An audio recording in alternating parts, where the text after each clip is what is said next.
আসসালামু আলাইকুম ওয়া রাহমাতুল্লাহি ওয়া বারাকাতুহু। আলহামদুলিল্লাহি নাহমাদুহু ওয়া নুসাল্লি আলা রাসূলিহিল কারীম ওয়া আলা আলিহি ওয়া আসহাবিহি আজমাইন। আল্লাহ সুবহানাহু ওয়া তাআলার অসংখ্য শুকরিয়া যে আল্লাহ সুবহানাহু ওয়া তাআলা আমাদেরকে ভালো রেখেছেন, সুস্থ রেখেছেন। সেই জন্য মহতারাম ভাই, আজকে আপনাদের সামনে আমি একটি হাদিস নিয়ে এসেছি, যেটা হচ্ছে প্রত্যেকটি ভালো কাজের পূর্বে নিয়তটা আমাদের সঠিক হওয়ার দরকার।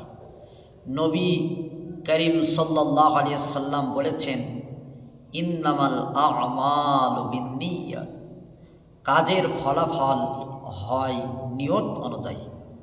সেই জন্য আমরা যতগুলো নেক আমল করব না কেন, সব নিয়ত অনুযায়ী আমাদের করতে হবে।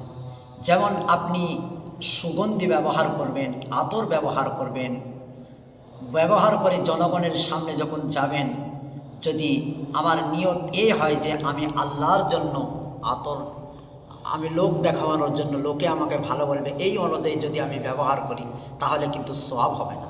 আর যদি এই নিয়তে করি যে নবী সাল্লাল্লাহু আলাইহি সাল্লামের একটি সুন্নাহ জিন্দা করলাম, তাহলে অসংখ্য নেকি আপনার মিলে যাবে ইনশাআল্লাহ।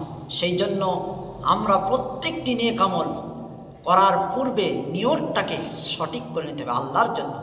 আল্লাহ সুবহানাহু ওয়া তাআলা আমাদেরকে নিয়ত সঠিক করে প্রত্যেকটি নেক আমল করার তৌফিক দান করুন।